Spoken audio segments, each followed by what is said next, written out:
So I'm gonna go over or continue to go over this book here, just the Rust book, and I already read the book. I'm just gonna try to do the quizzes. I decided to do this after this last stream that I did, where I was trying to build the neural net, and I realized that I think that I need to train my Rust skills so that I have a better baseline, so I don't have to, because it becomes a lot harder when you don't know the language very well, because I have to think about two things at the same time. So I have to think both about the Rust parts, trying to understand how the pointers and references work and stuff like that, and the neural net. So I decided that it's probably a good idea to take some time to just spend training and trying to automate as much as possible of the syntax parts and the simple rules and stuff like that. So that's what I've been doing. Just gonna wait to see if it's streaming to start the quizzes.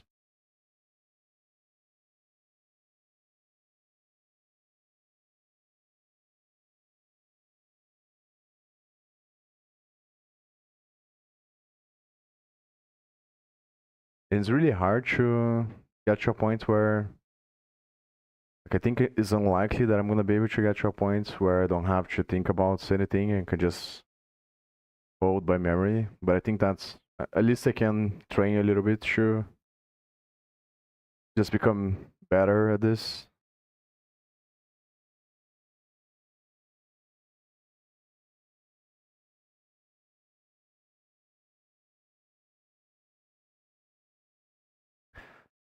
So here, I think that it's probably not gonna compile.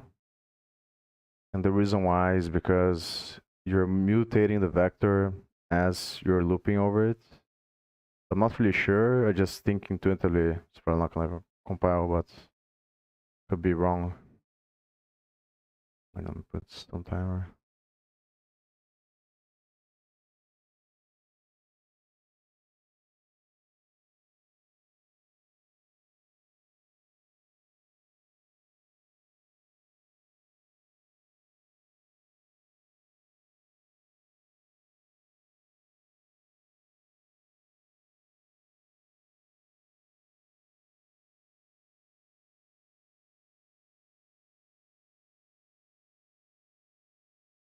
This one I'm not really sure. I think up until this point it probably compiles.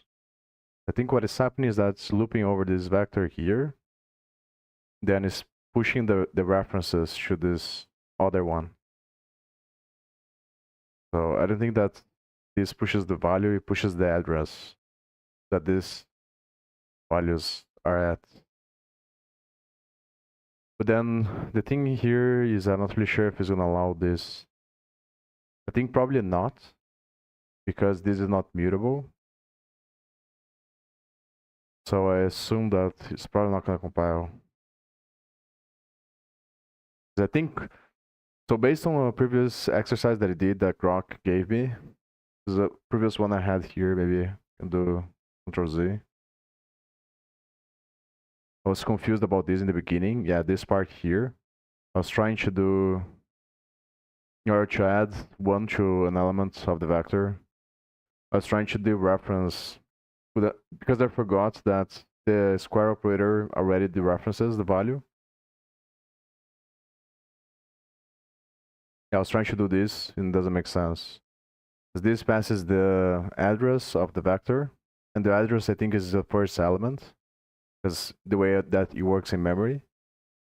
And then when you do this square brackets here, when you access the index, you are already dereferencing that address, so you get the element. So it doesn't make sense to try to dereference the element again, which is just an integer.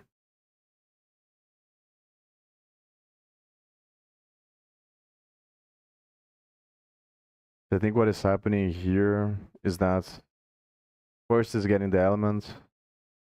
Actually, Yeah, because it's a reference of a reference, I think. I'm not really sure, actually. Maybe I should ask that to Grok.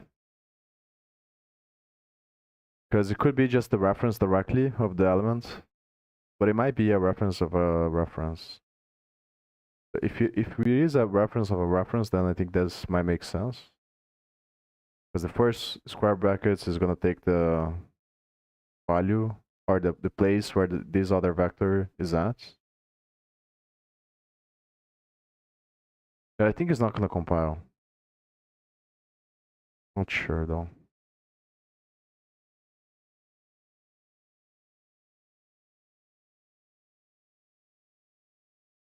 Oh, also, because it's not immutable, I think that's probably not gonna compile.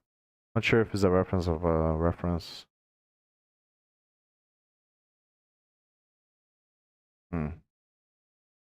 It does compile.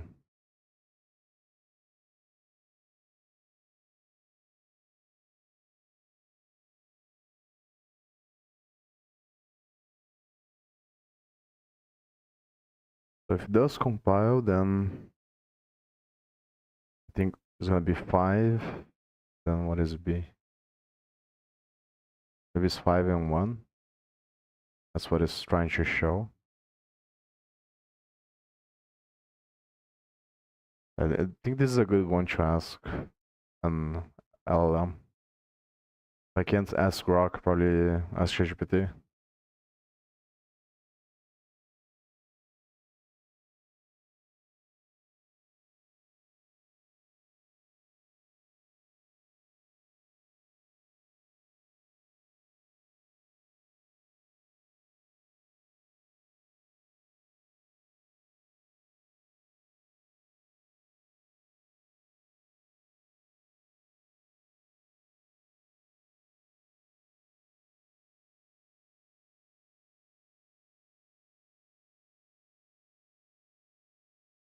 So maybe the reasonable explanation would be that is storing the values instead of the other vector. So when you do this, you change the value on the v2 vector, but not on the v. So the first element of v2 is going to be 5, but the first element of v is going to be 1.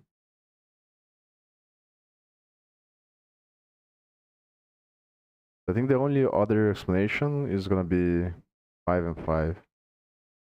I think.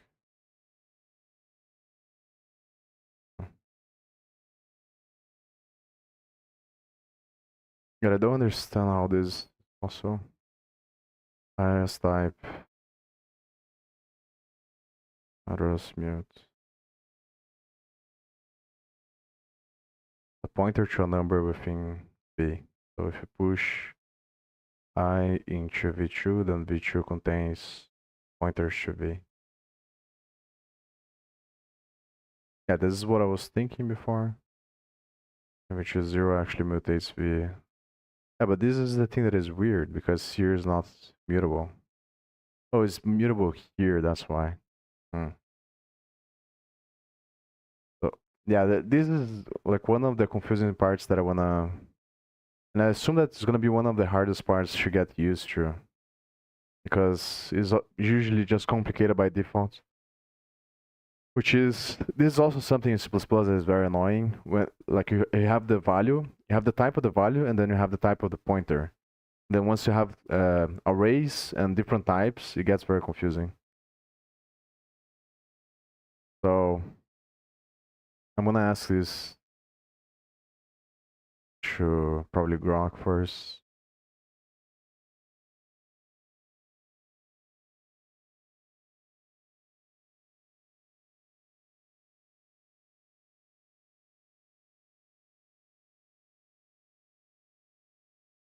I think because the array itself is mutable, yeah, that's probably the explanation that makes sense. So since the vector is mutable, that means you can change the elements inside of the vector, but is immutable, so you can't change the value. And that's what I was getting confused. There's both this thing that is confusing, and the address is less confusing, but it's just like an uncertainty about the indirection here.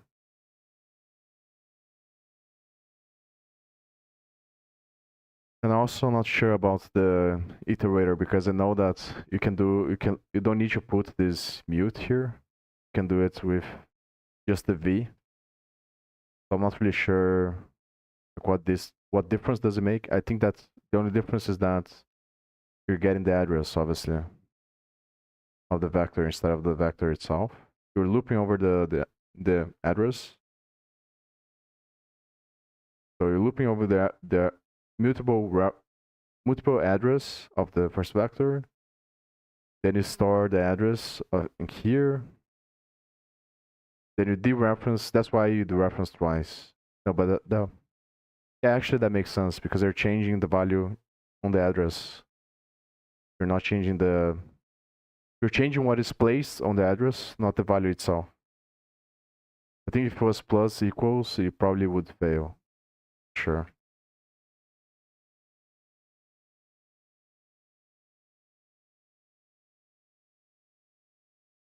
Okay.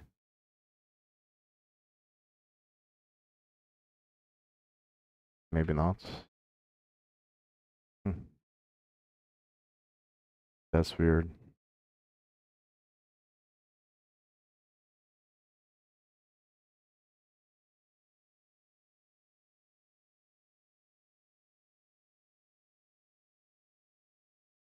So yeah, I'm gonna ask, how is it possible that you can change probably?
Yes, this quiz is one of the most important aha moments for understanding real mutable borrowing in Rust. It looks magical at first, but it's actually very mechanical and exactly the kind of thing you'll use constantly in a tensor library for in-place operations. What the code actually does, step by step, Rust the loop for I and endmut v does not give you I32 values. It gives you endmut I32 a mutable reference to each element inside v. So after the loop, v20 contains a endmut I32 that points back at the first slot of vs heap data. v21 points at the second slot, etc. These are real pointers, with lifetime guarantees. They are not copies of the numbers. Now the mutation line, Rust20 has type endmut I32 rightward arrow, it is a mutable pointer. Asterisk dereferences it and gives you direct mutable access to the original I32 that lives inside v. You are mutating the exact same memory that v0 is looking at. That's why both a and b, which is v0, show the new value.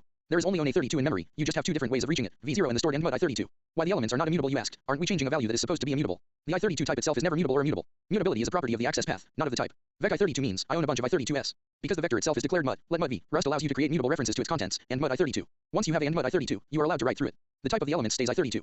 The mutability comes from the endmut reference you created. This is the same reason you can do my underscore vec 0 equals 99 when my underscore vec is letmut my underscore vec I32.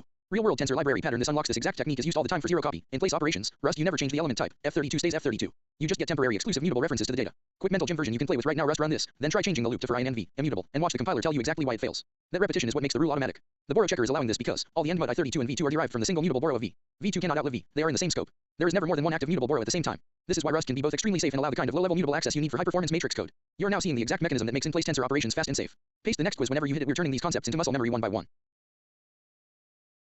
I'm not sure if I like this. I don't understand the reasoning here. Because the whole point, I think, of forcing the mute is to create a clear distinction between what is mutable and what is not, obviously. So like, if I'm thinking about writing, if I didn't know anything, or if I didn't read this or learn about this, I would think that once I create the vector like this, I can't mutate the values inside. It's very weird to me that you can find a way to kind of break the rule of mutability by creating another path that is mutable. Seems kind of strange to me.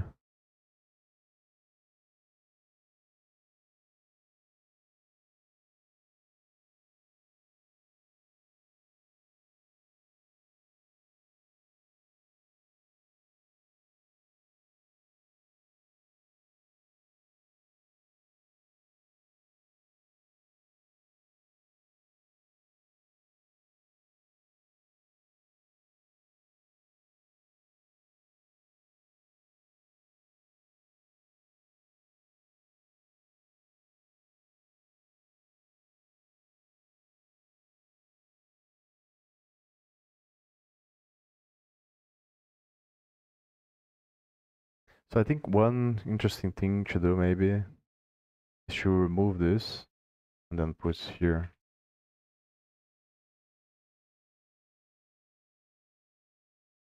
Can't do that.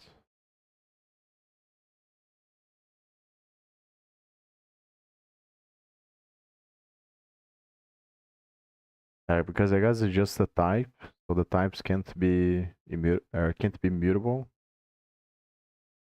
Because the type is a different thing. It's not a value. It's just describing. But here,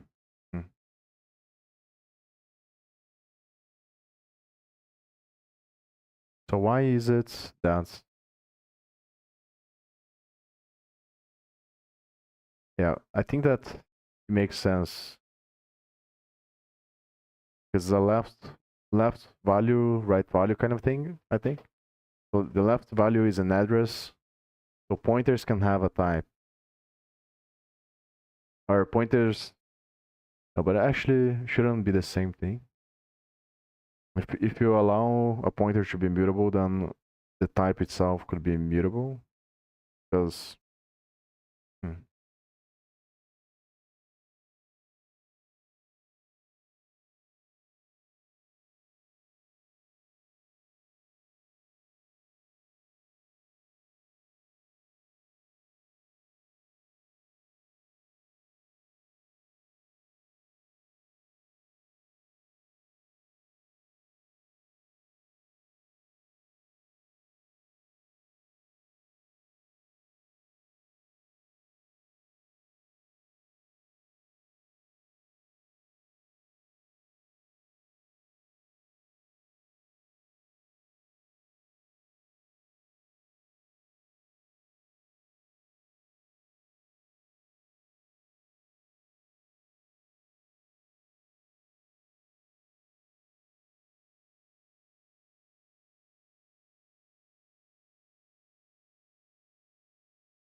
Probably not gonna work.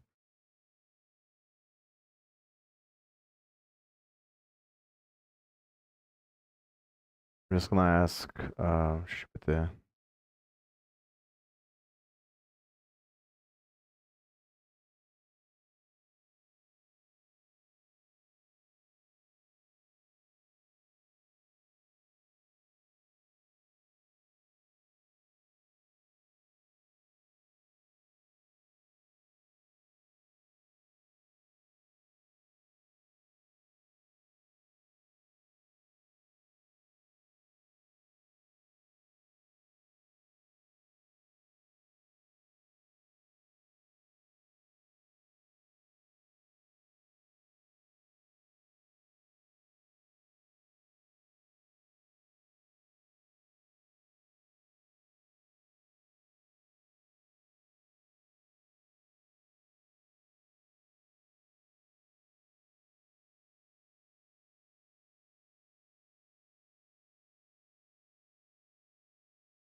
Hey, what's up?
This kind of breaks my brain.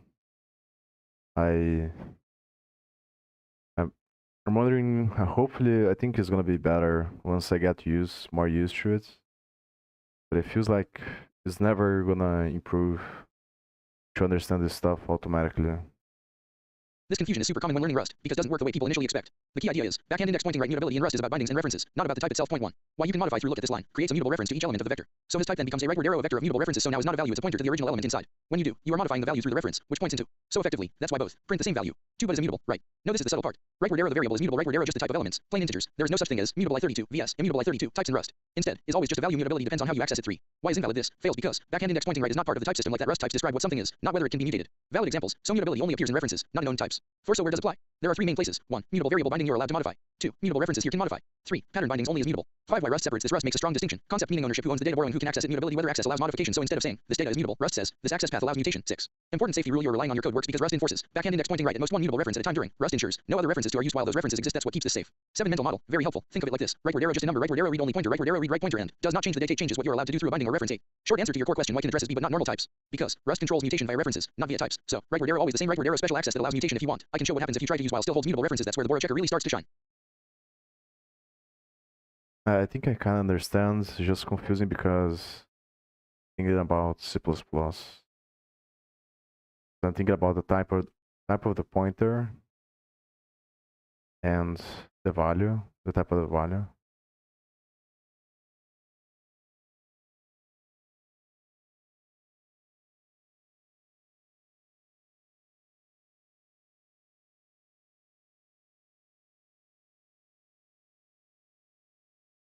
So the question is, but I think I already saw there, if you don't make it mutable, then get other errors, obviously. So I think that I'm overly complicated in my mind. So the type is always going to be mutable, is just the variable that is either immutable or mutable, and then this one makes sense because you're creating a pointer. So or a reference. So the reference can be mutable or immutable. But the type itself, it doesn't make sense for the type should be immutable. I think I understand now.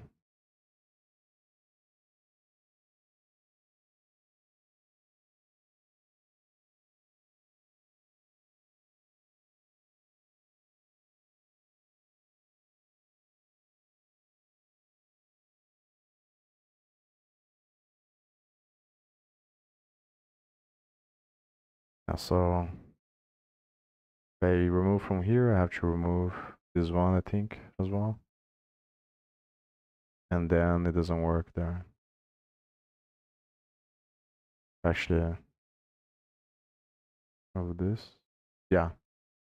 So this is what I was thinking about before. So my assumption was that it was gonna fail here because I thought it was immutable because of the type, but it doesn't make sense. So I think I understand now.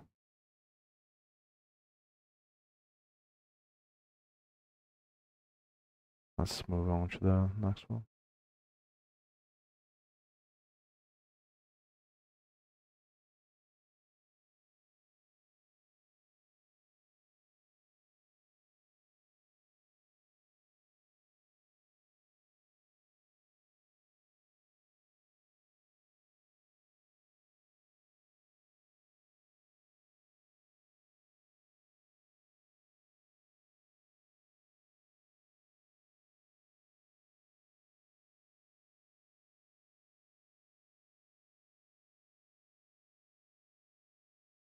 I think that's probably this one. Ownership's kind of weird as well. It's a little bit confusing. What makes it the most confusing is when you wanna use everything on a complex situation. That's what I'm concerned about. Because there are several different ways that it could go, or it could be difficult, I think, to think about this in practice. Let's say you have a array of structs, and then the struct has an array, and then you have to remember what is mutable and what is not mutable, and who owns everything. Kind of confusing. But I think here this is the only one that makes sense, because when you push, you're passing the ownership to the function, I think. But the problem is that I'm not really sure how a plus b works on Rust for strings. I'm just gonna guess this one.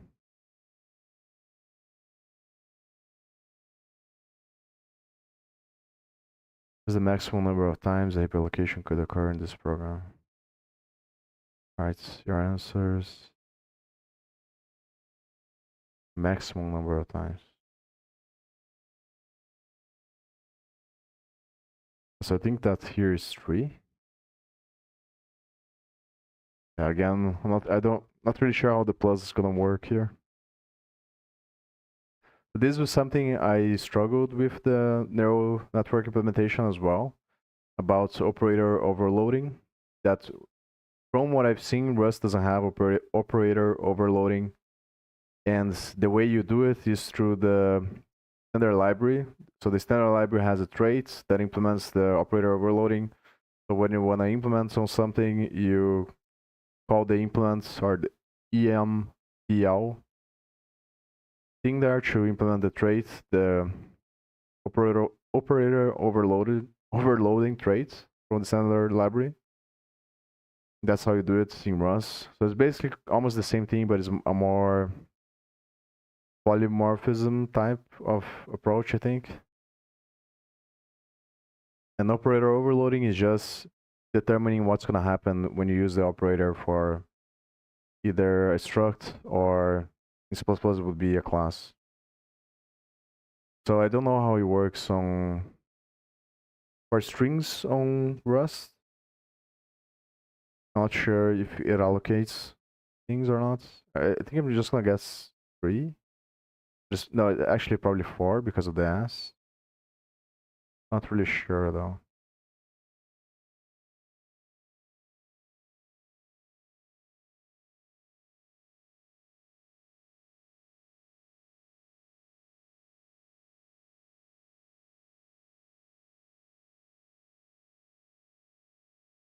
It's weird because here is also adding the reference. So I think it's like from what I think intuitively is just the assignment is gonna be the address. So S1 is the address where this string starts on the. So the address goes into the stack and the values go into the heap. So I think that S1 is gonna be the address of the first character of this string, and the same for the other ones. So when it does the reference here, I'm not really sure if it is 2 levels. It's getting the address of the address. I'm really sure.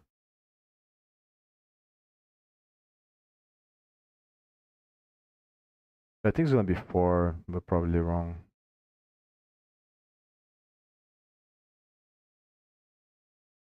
Hmm. Okay, so if it's not this one,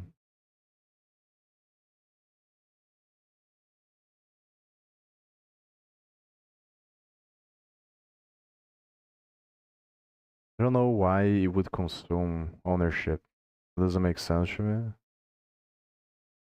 So I think the only thing that would make sense is this one. It's more efficient. Yeah, could be this one as well. I have no idea. I'm just gonna guess this one. If it's not, I guess the other one. So if it's not 4, maybe 5, or maybe it's 1 for each one here. So it's 3 here, then 4 here, then let's try 6. Yeah, I'm just gonna look into the solution. Let me see if this is this one first. Or maybe it's last though. I have no idea. Okay, so it's 7. It looks like it's the first one here as well.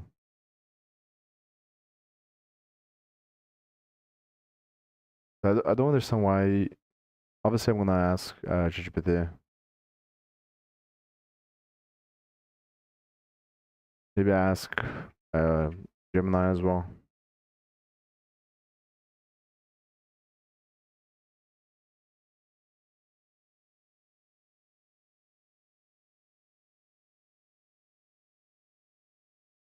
And here I have no idea why it's 7 as well. It'll be 3 from here, then 4 for the assignment. 5, 6, 7. So it's saying that the operation is gonna make. I think it's basically saying that the plus operation is gonna allocate things on the heap. One location for each, well, and one location for every time plus is called. Yeah.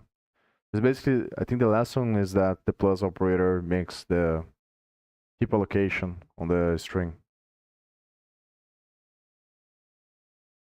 Which string takes mode self? Or plus takes self.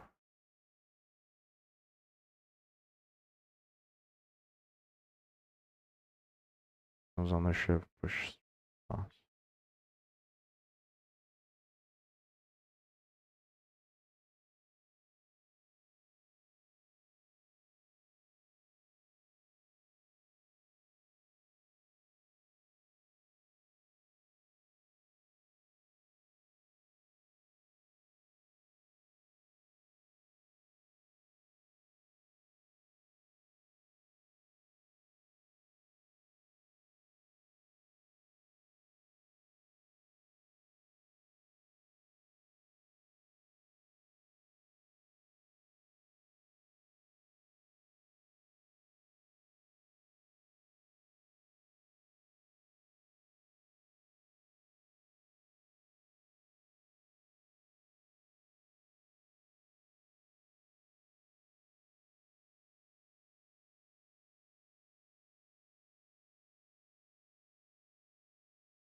Great question. This gets right to the heart of how Rust models ownership and operator overloading. 1. Why does consume? When you write, you're not using a built-in operator in some magical way. You're actually calling a trait implementation. Backhand index pointing right. The operator uses the method from the stdops add trait. 4. It's implemented roughly like this. Notice the key part. Backhand index pointing right is taken by value, not by reference. That means is moved into the function ownership of is transferred is no longer usable afterward to. What does consuming ownership really mean? When something is consumed, the value is moved. The original variable becomes invalid. The function now owns the data. Example: if you try, you'll get a compile error. 3. Why was it designed this way? This is actually an optimization. If it did not take ownership, it would have to allocate a new string copy, but since it takes ownership of, it can reuse s existing buffer, just append to it. So instead of, it becomes backhand index pointing right. That's why consumes the left hand side is sufficient. 4. Why doesn't consume ownership? Looks like this. So it borrows the string mutably, modifies it in place, does not take ownership. Example: 5. The key difference. Intuition. Operation what happens to is moved, consumed, is borrowed mutably. 6. Why the chain works. Let's break it. This becomes roughly each step. Rightward arrow consumes, returns new result plus rightward arrow consumes previous result plus rightward arrow consumes again result plus rightward arrow final result. So is consumed immediately and are only borrowed, not consumed. 7. About the 7 allocations, answer your reasoning. 3 from plus 4 from that assumes every allocates, but that's not strictly true. Because reuses the left hand strings buffer, it may reallocate only if capacity is insufficient. So the answer 7 is a maximum possible, not guaranteed. A big picture takeaway: the deeper rule in Rust, operators are just method calls, and ownership behavior comes from their function signatures. So if a function takes rightward arrow, it consumes. If it takes rightward arrow, read only borrow. If it takes rightward arrow, mutable borrow. 9. A useful mental shortcut when you see, think, then just ask. Backhand index pointing right is moved, borrowed, or mutably borrowed. That tells you everything about ownership.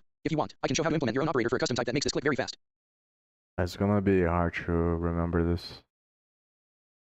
Gemini said it's a classic welcome to Rust moment. That operator feels like it should be simple, but under the hood, it's doing some very specific memory management to keep your program fast. Here is the breakdown of why Rust treats that little plus sign so seriously. 1. The why. It's all about the signature in Rust. The operator for doesn't just work, it's a call to the method from the trait. The signature looks something like this. Notice that first parameter. It doesn't say a reference, it says ownership is consumed because it takes. The function takes full ownership of the string on the left side of the. The second part is borrowed. The right side, the, is just a reference. To the practical reason, performance, you might wonder, why not just take a reference to both and return a new string? If Rust didn't take ownership of the first string, it would always have to allocate a brand new space on the heap. Copy every single character from string A, copy every single character from string B. By taking ownership of, Rust can reuse S existing memory buffer. If it has enough capacity, Rust just appends the second string's data onto the end of the first one. It's significantly more efficient than creating a whole new object every time you hit A. 3. What this means more broadly speaking, this is Rust's way of forcing you to be honest about memory. Ownership equals responsibility when you use. You are telling the compiler, I am done with the original variable. You can cannibalize its memory to make this new string. If you tried to use after doing, the compiler would stop you because moved into. This prevents use after free bugs where two different variables think they own the same spot on the heap. The heap allocation chain in your quiz example, every is a potential new allocation because creates a new temporary string. That temporary plus creates another, and so on. When to use VS method ownership best use case operator consumes the first string. When you want to create a brand new variable and don't need the original anymore. Takes a mutable reference. When you have an existing string and want to keep adding to it over time without losing it. Borrows everything. When you have many pieces to join and want the code to stay readable, though it's slightly slower because it copies everything. Quick tip: if you ever find yourself fighting the borrow checker over string concatenation, the macro is your best friend. It borrows the strings instead of moving them, making it much more flexible at the cost of a tiny bit of performance.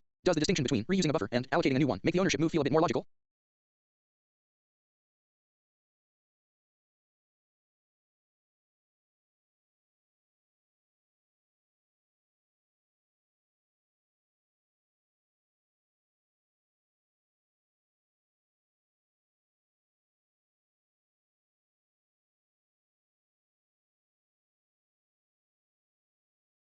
So the plus operator is like an in place operation.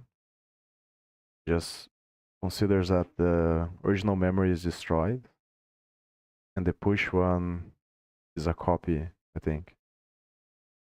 That's basically what it's saying.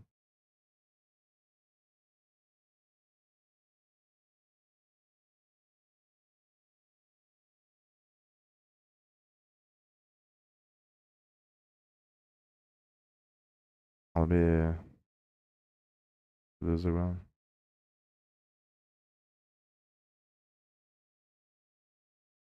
Gemini said it's a classic welcome to Rust moment. That operator feels like it should be simple, but under the hood, it's doing some very specific memory management to keep your program fast. Here is the breakdown of why Rust treats that little plus sign so seriously. 1. The why. It's all about the signature in Rust. The operator for doesn't just work, it's a call to the method from the trait. The signature looks something like this. Notice that first parameter. It doesn't say a reference, it says ownership is consumed because it takes. The function takes full ownership of the string on the left side of the. The second part is borrowed. The right side, the, is just a reference. To the practical reason, performance, you might wonder, why not just take a reference to both and return a new string? If Rust didn't take ownership of the first string, it would always have to allocate a brand new space on the heap. Copy every single character from string A, copy every single character from string B. By taking ownership of, Rust can reuse S existing memory buffer. If it has enough capacity, Rust just appends the second string's data onto the end of the first one. It's significantly more efficient than creating a whole new object every time you hit A. 3. What this means more broadly speaking, this is Rust's way of forcing you to be honest about memory. Ownership equals responsibility when you use. You are telling the compiler, I am done with the original variable. You can cannibalize its memory to make this new string. If you tried to use after doing, the compiler would stop you because moved into. This prevents use after free bugs where two different variables think they own the same spot on the heap. The heap allocation chain in your quiz example, every is a potential new allocation because creates a new temporary string. That temporary plus creates another, and so on. When to use VS method ownership best use case operator consumes the first string. When you want to create a brand new variable and don't need the original anymore. Takes a mutable reference. When you have an existing string and want to keep adding to it over time without losing it. Borrows everything. When you have many pieces to join and want the code to stay readable, though it's slightly slower because it copies everything. Quick tip: if you ever find yourself fighting the borrow checker over string concatenation, the macro is your best friend. It borrows the strings instead of moving them, making it much more flexible at the cost of a tiny bit of performance. Does the distinction between reusing a buffer and allocating a new one make the ownership move feel a bit more logical?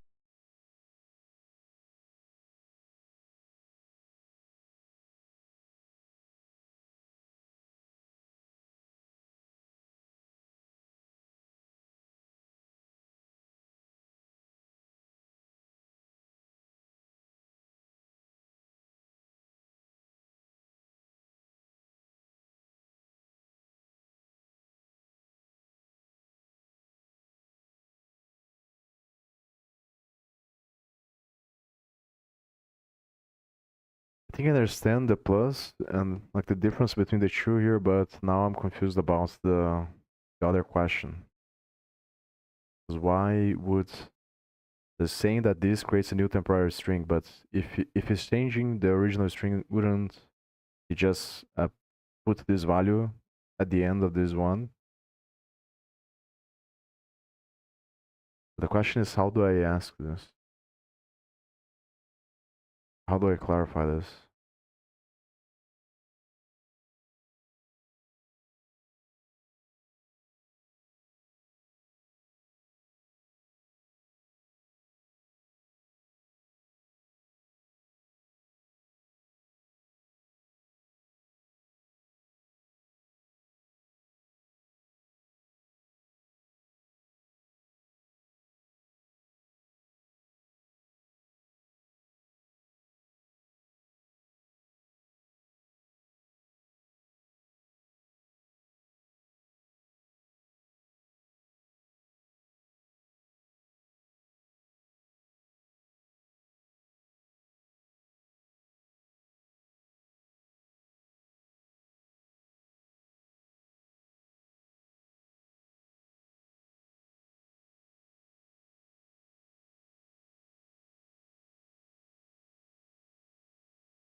Gemini said you've hit on the exact nuance that makes Rust string handling both powerful and a little frustrating for beginners. Let's clear up the cannibalization versus allocation confusion. The key is that reusing a buffer does not mean zero allocations. Why multiple allocations occur when we say is cannibalized, we mean the method takes ownership of S capacity. However, a is essentially a pointer to a piece of memory on the heap with a specific capacity. If has a capacity of 3, 4 tick, and you try to add dash to it, the total length becomes 4. Since 4 is greater than 3, the existing buffer is too small. Rust must allocate a new, larger chunk of memory on the heap. Copy the old data over. Deallocate the old, small chunk. In the expression, each creates a new temporary string. First allocation/resize, second allocation/resize, third allocation/resize, fourth allocation/resize. Because the quiz asks for the maximum number of times an allocation could occur, it assumes that every single time you add a character, the internal buffer isn't big enough and the computer has to go find more space on the heap. Why use the address, and not the value? This is actually a requirement of the language. The operator for strings is defined like this. The right-hand side must be a string slice. Why? Because if the operator took ownership of both strings, you would lose both variables every time you joined them. The coercion, when you write a reference to a, Rust performs something called deref coercion, effectively turning that into a so it matches what the operator expects. What if you didn't use? If you tried, the code wouldn't even compile. Rust would tell you that it expected a but found a. 3. How does this change the variables? This is the, broadly speaking, part of ownership, is gone. It was passed into the first by value. You can no longer use after that line, and are still alive, because you only passed their addresses. You only gave the operator permission to read them. You still own them. Summary of the 7 allocations. Here is the math the quiz is using. Rightward arrow alloc number 1, rightward arrow alloc number 2, rightward arrow alloc number 3, rightward arrow alloc number 4, new temp string, rightward arrow alloc number 5, new temp string, rightward arrow alloc number 6, new temp string, rightward arrow alloc number 7, final string. In a real-world scenario, Rust might optimize this or you might have pre-allocated capacity, but for a quiz testing your understanding of the trait, it assumes the worst case where every operation needs a fresh heap bucket. Does that help explain why taking ownership doesn't necessarily mean staying in the same memory slot? I think I understand. It forces the allocation because it has to change the value of the address, and the reason why it doesn't use the address on the first value is because it's using that as the reference to change. So it's changing the first S1 string, and then the other ones have to be addresses because they are the second value on the operator. It's basically accumulating the values of the other 2 strings on the first one. And I think that's, I'm not really sure if it's worth asking this, but I think I'm gonna ask GPT. I think that the operation just invalidates the first string and not the other 2.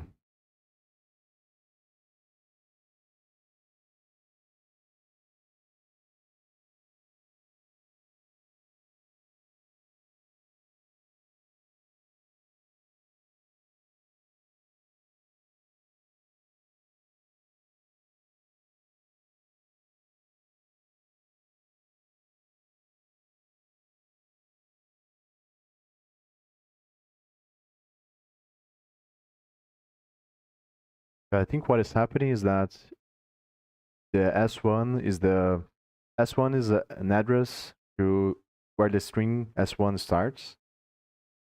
So it's like this string here. So S1 is an address that points to a place in the heap where this string starts. Then it adds this static string to the S1, and then it has to do an allocation in order to change the length, because the string has both the value and the length of the string. Then this takes the address of this one and adds to this one. So for this, I'm not really sure what happens.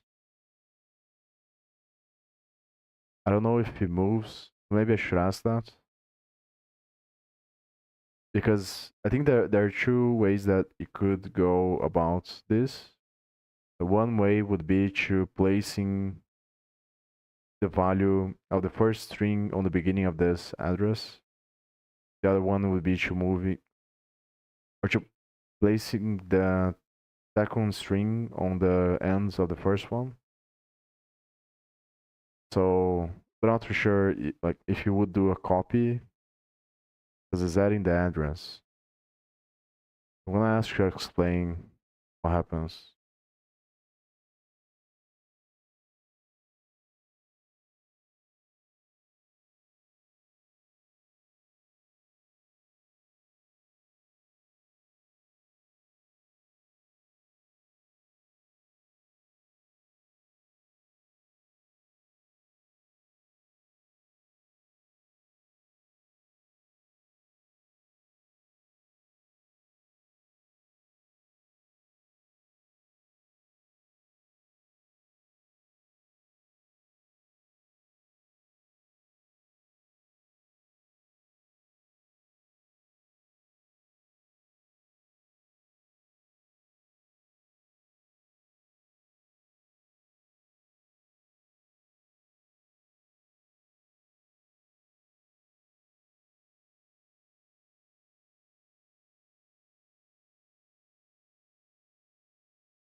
Yeah, so this is what I was saying. I think that this makes sense.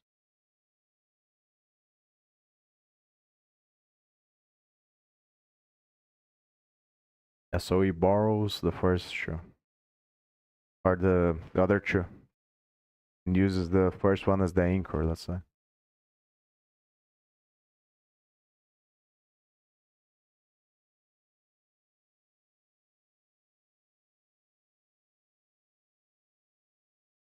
Backhand index pointing right only is moved, invalidated. Backhand index pointing right and remain valid. Why? Because of the function signature behind. Rightward arrow moved, rightward arrow borrowed. So step by step is const moved. Cross mark is borrowed, white heavy check mark is borrowed, white heavy check mark. So after everything, to what is actually. This is the most important misconception to fix. Cross mark. We are adding the address of S2. No, not at all. When you write, it gets coerced into. That means backhand index pointing right of you into the string's contents, not just a raw address A is essentially. So it represents not where TAC lives in memory. 3. What actually happens during concatenation? Let's go step by step. Initial memory step 1 is moved. Its buffer is reused as appended. Now we have something like step 2. Here's the key. Backhand index pointing right rust reads the contents of backhand index pointing right and copies those bytes into the result string. So no address is involved. Just bytes being copied. Step 3. Step 4. 4. So what is being copied? Not this, crossmark pointer slash address of, but this, white heavy checkmark the actual bytes. 5. Why borrowing is enough because you don't need ownership to read data, you only need ownership to modify or move it, so means I just need to look at your contents and copy them. 6. Why this design is powerful, this gives you white heavy checkmark no unnecessary cloning of slash white heavy checkmark efficient reuse of S buffer white heavy checkmark clear ownership rule 7. Mental model, this will save you, think of like, and like, then does. A quick summary rightward arrow moved and reused, rightward arrow borrowed, not moved, rightward arrow string slices, not raw addresses concatenation rightward arrow copies bytes, not pointers if you want to go one level deeper. I can show you how capacity growth works during these concatenations, that's where performance differences start to matter a lot. Yes, I think I understand. So for S2 and S3 is copying the values into S1, and for S1 is moving. It's moving to whatever the address of the S variable is gonna be. It's gonna be starting at.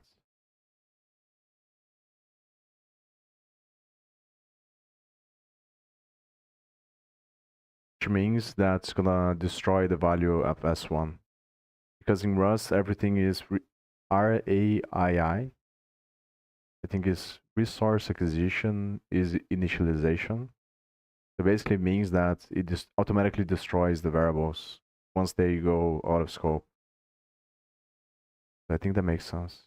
Yeah, I'm gonna continue on the quizzes.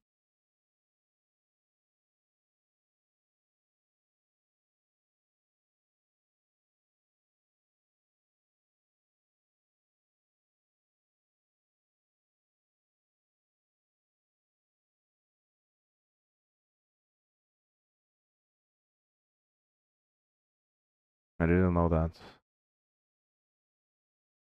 String indexing.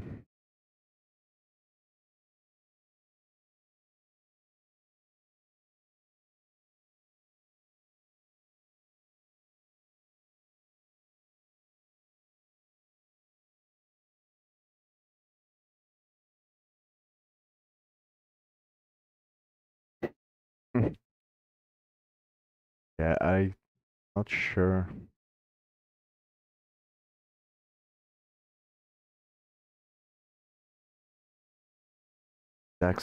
Dexing strings is ambiguous. Presents this. I think that is more likely should be this one because you have different formats of characters. There's different ways to represent the string. From what I remember, that there are some methods on Rust by default, either by default or on the standard library, that allow you to convert a string to ASCII, which is an encoding format, or UTF-8. But I'm not really sure how this works.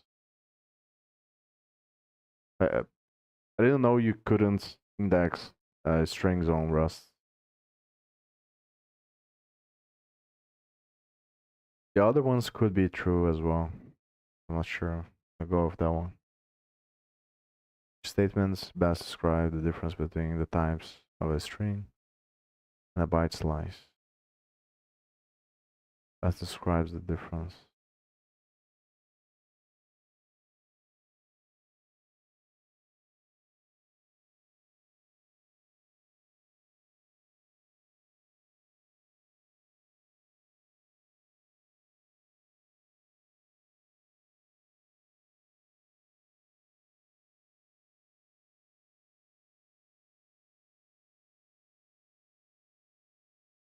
Might be this one.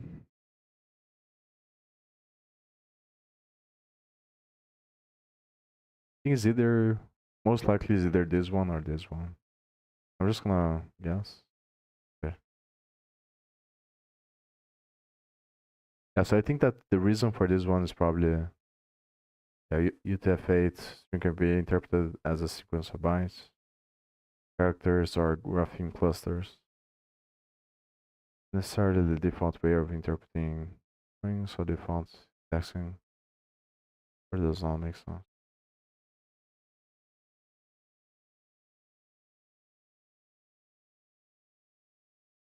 I'm not sure if I agree with this though. I'm not sure if it's a good thing or not. I'm gonna ask GPT what it thinks about.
Yes, this is one of those Rust behaviors that feels strange at first but makes a lot of sense once you see what it's protecting you from. 1. Can you do on it? No, it does not compile. Rust simply does not allow indexing into strings like this. 2. Why Rust forbids string indexing? The core issue is exactly what your answer said. A string can be interpreted in multiple valid ways. In Rust is, but those bytes are UTF-8 encoded text, and that's where things get tricky. 3. The real problem. Not all characters are equal. Let's look at different interpretations of a string. Example, this looks like one character, right? But in UTF-8, so, even worse example, this is a single flag emoji, but multiple Unicode code points multiple bytes, actually 8 bytes. 4. So what would even mean? That's the key question. If Rust allowed, what should it return? Option A, a byte fast white heavy checkmark but confusing crossmark, not what people expect from string indexing. Option B, a Unicode scalar, sounds reasonable crossmark but not constant time. You must scan from the start to find it. Option C, a grapheme cluster, what users see as a character. Even more complex crossmark requires Unicode segmentation rules. Backhand index pointing right. There is no single correct answer. So Rust chooses crossmark don't allow indexing at all. White heavy checkmark force you to be explicit. 5. What you should do instead. 1. If you want bytes now you're explicitly saying backhand index pointing right. I want raw bytes. 2. If you want characters backhand index pointing right this gives you a Unicode scalar. Warning note, this is O, N, not O. 1. 3. If you want slices this works because backhand index pointing right you are slicing by byte indices but because it's not a valid UTF-8 boundary. 6. Why is special? Your second answer is also key. Guarantees valid UTF-8 that means Rust must protect that guarantee. Invalid slicing would break it so Rust enforces backhand index pointing right all string slices must start /end on valid UTF-8 boundary. 7. The deeper design philosophy Rust is basically saying if you index a string you must tell me what you mean. Instead of guessing, it forces clarity. What you want how to say it raw bytes Unicode characters visible characters external crates like 8. A helpful mental model think of as and as 9 short answer crossmark is not allowed because strings are UTF-8 indexing is ambiguous and often not O. 1. White heavy checkmark Rust forces you to choose explicitly what you mean if you want. I can show a few real world bugs that happen in other languages because they do allow string indexing. It makes Rust's decision feel very justified.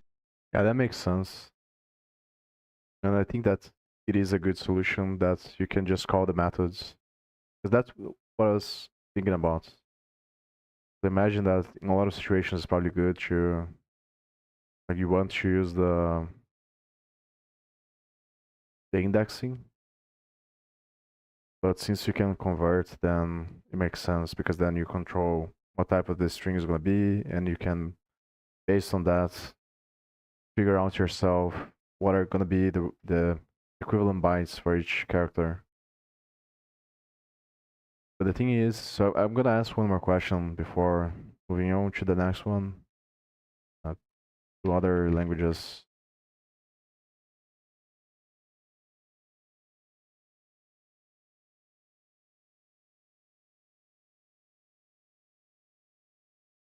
I think for C and C++ is very complicated because you have multiple different types of characters, and I know you can have a bunch of bugs because of that, depending on which operational system you're using, which compiler, have different standards for and different types for what the character is.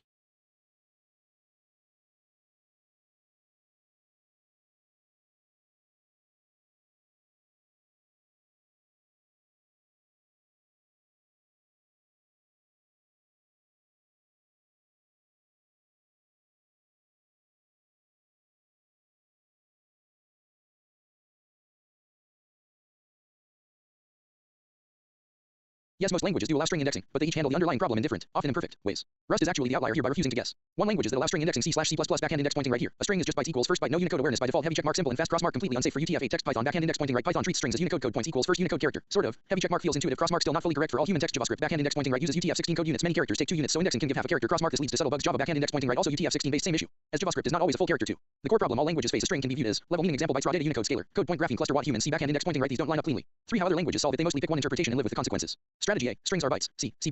Indexing is trivial and fast, but backhand index pointing right you can easily corrupt text. Strategy B. Strings are characters. Python. Indexing returns a Unicode code point, but backhand index pointing right even here. A character is not what users expect. Strategy C. Strings are UTF-16 units. Java. JS. Efficient internally, but backhand index pointing right indexing gives broken pieces of characters for. So why do these languages allow indexing anyway? 1. Simplicity/ergonomics is easy and familiar. 2. Historical reasons. C defines strings as bytes. Rightward arrow influenced everything else. Unicode came later, creating inconsistencies. 3. Performance expectations. Many languages want indexing to be O. 1. True character indexing in UTF-8 is O, and so they compromise. 5. What Rust does differently. Rust looks at all these trade-offs and says every default is wrong in some cases, so we won't pick one. So instead, crossmark no white heavy checkmark you must choose explicitly. Bytes rightward arrow charge rightward arrow slices rightward arrow. Validated. 6. Real example of why this matters. Let's say you try to truncate a string. In a permissive language, backhand index pointing right you can accidentally create invalid or weird text in Rust. Backhand index pointing right Rust stops you immediately. 7. Big picture comparison. Language style indexing safety correct Unicode C/C++ bytes crossmark Java/JSF 16 units warning crossmark Python code points white heavy checkmark warning Rust crossmark disallowed white heavy checkmark 8. The real takeaway other languages allow indexing because it's convenient, it's fast, it matches older models of strings. Rust avoids it because it refuses to pretend that character indexing is simple or unambiguous. If you want, I can show you how to correctly index user visible characters, grapheme clusters. In Rust that's where things get surprisingly deep.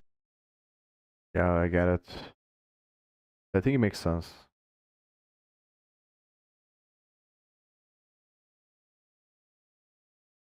I mean, whether the program will pass the compiler. This is the expected output type of thing.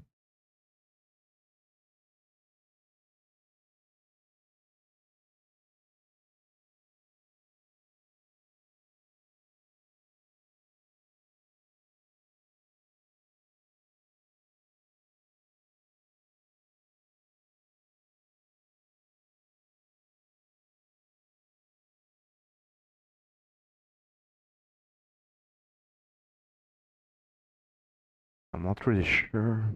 Again, I don't know how this works. I'm just gonna guess. I think probably it does compile and it's just gonna be the values, I think. Maybe 0, 1.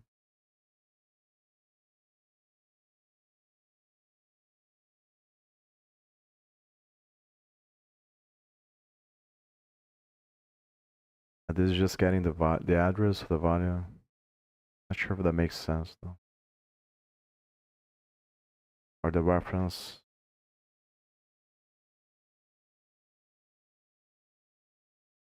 I'm just gonna put this. Not sure.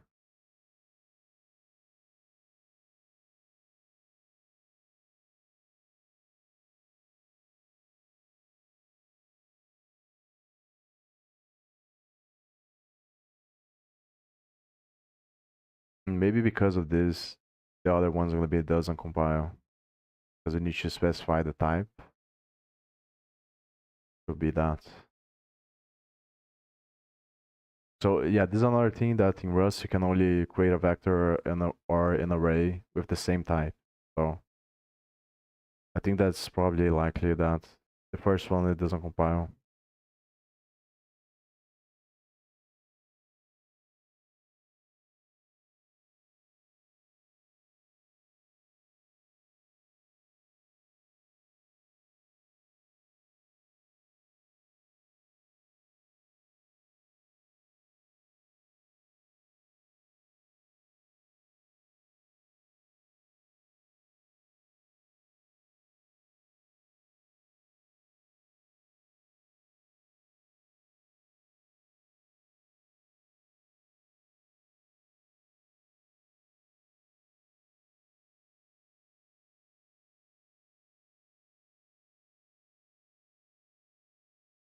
Not sure what.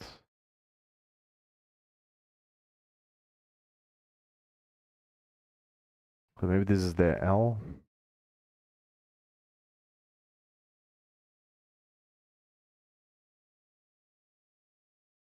It's basically checking how it deals with collision, I think, here.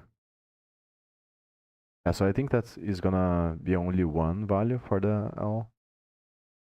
And then the vector is gonna be 2 and 3.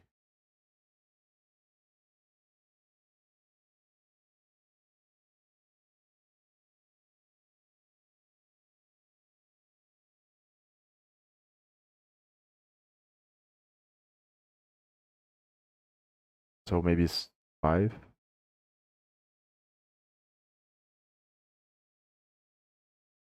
Right. So this one is probably, yeah, it doesn't compile. So we probably need the type. Need to specify the type of the hash map.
This is a classic borrow checker situation, and it's actually pointing at a very real safety issue. One, why your code doesn't compile this line creates an immutable reference into the. Then you do. Backhand index pointing right. This requires immutable borrow, so now Rust sees. Rightward arrow immutable reference into rightward arrow needs mutable access to crossmark. That's illegal in Rust. You can't have immutable borrow while immutable borrows are still alive. The deeper reason, very important, may reallocate internally when inserting a new key. If that happens, all existing references, like, could become invalid pointers. Backhand index pointing right. Rust is preventing a potential dangling reference. 2. How to fix it. There are a few valid approaches depending on what you want. Option 1. Copy the value. Simplest. Why this works. Implement so it's just a value, not a reference. No borrow is held. Rightward arrow mutation is allowed. White heavy checkmark. Option 2. Limit the lifetime of the borrow. Why this works is dropped before the mutation, so no overlapping borrows. White heavy checkmark. Option 3. Insert first, then borrow. Why this works. No mutation happens after borrowing. White heavy checkmark. Option 4. Use instead of indexing. More idiomatic. Same borrowing rules apply, but this avoids panicking if the key is missing. 3. Why is tricky. The syntax looks simple, but it actually borrows the map returns a reference to the value, so is effectively, and that borrow lives until the last use of. 4. The key rule being enforced. Rust enforces at any time. You can have many immutable references or one mutable reference, but not both. Your code violates this. 5. The important mental model. Think of this as then might. Backhand index pointing right, so could become invalid. Rust prevents that. 6. What Rust is really protecting you from in other languages. This kind of code can lead to dangling pointers, memory corruption, subtle bugs. Rust blocks it at compile time instead. 7. Short answer to make it compile. The most straightforward fix is because it removes the long-lived reference, allows mutation safely if you want. I can show a version where this would be safe without copying, using tricks like or interior mutability. That's where things get more advanced.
Is either one of this or this? This one or this one? I think it's probably this one.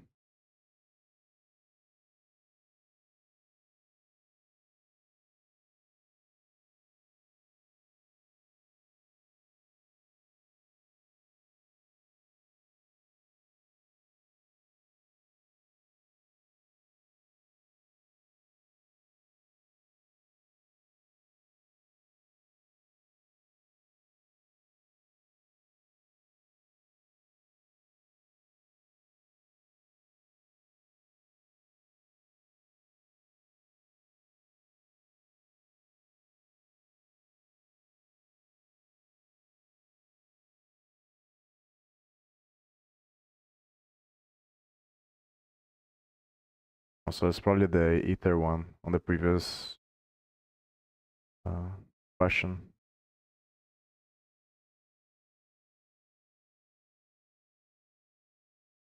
Also, I think that what is happening is that the iterator is forcing to be immutable, but then the remove expects it to be immutable. They have to do iter underscore mute to be able to remove.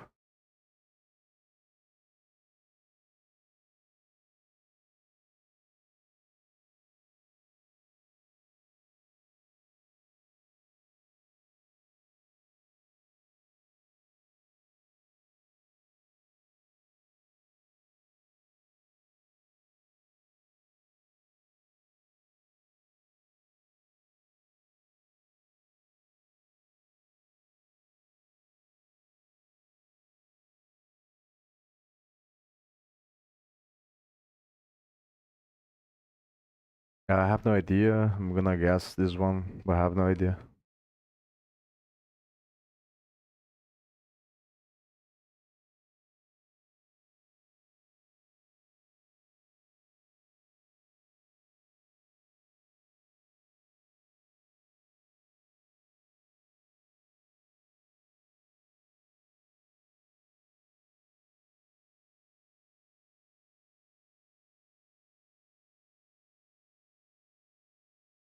Maybe this one.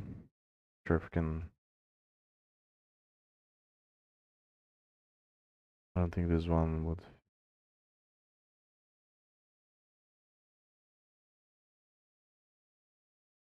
Yeah, I think it has to be this one.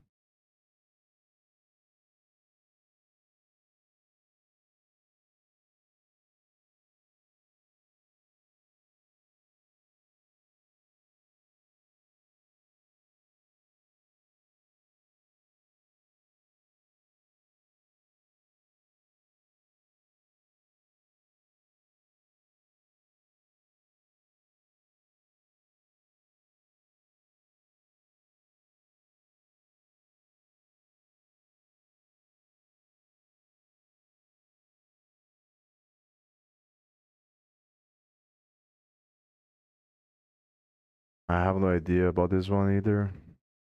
I'm gonna guess this one. Element vi variable vector. Hmm.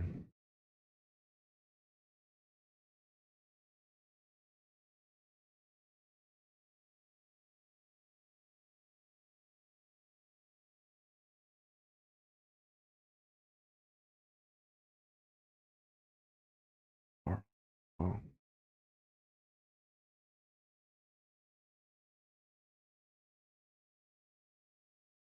I think this one doesn't make sense.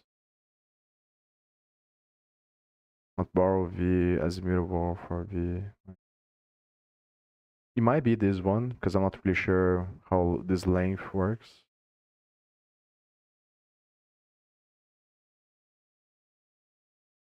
But I think it's probably the third one. Also, probably correct based on the message here.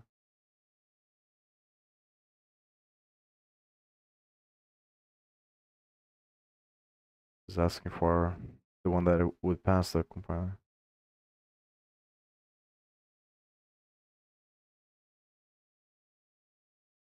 Calls undefined behavior.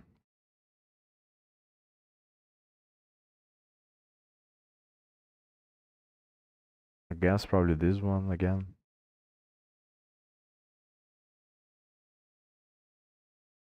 As one of this shoe, I think.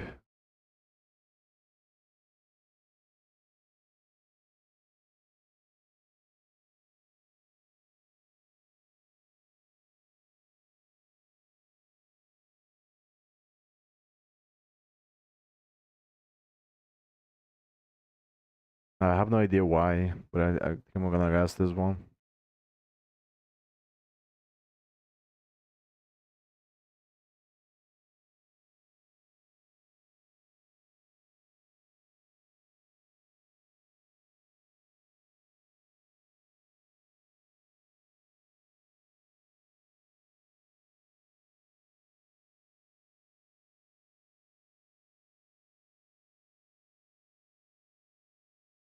Select more than.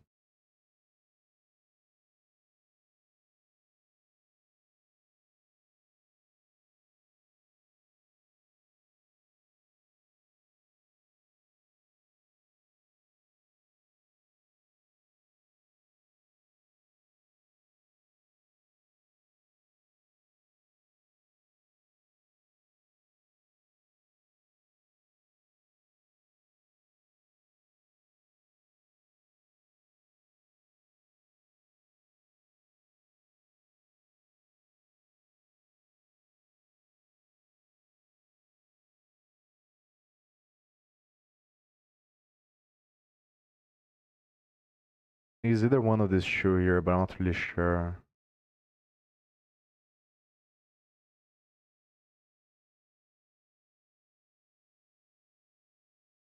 Yeah, I think this one changes the algorithm, maybe.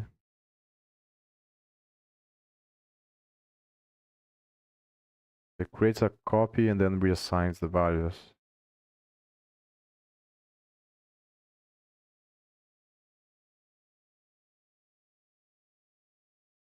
I'm not really sure, but I think that this probably looks better, so I'm gonna go with this one.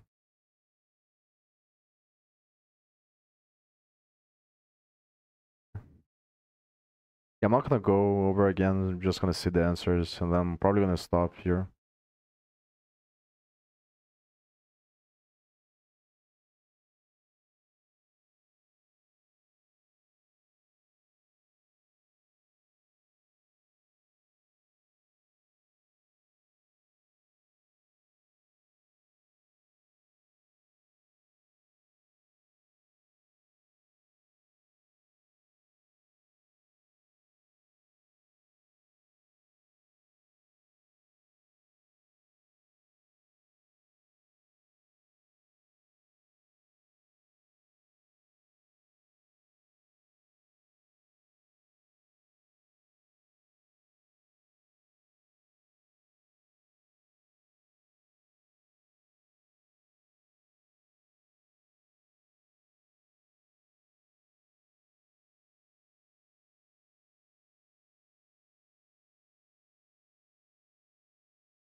Yeah, I don't know. I'm gonna stop here because I'm already tired. I'm not really sure if I'm gonna stream myself doing these other ones. I wanna read this book here. I'm probably gonna go over the exorcism and these quizzes here as well. I think I wanna read all the books, then go through the exercises, then probably build. I wanna see if I can use a LLM to build the or an agent to build more quizzes for me.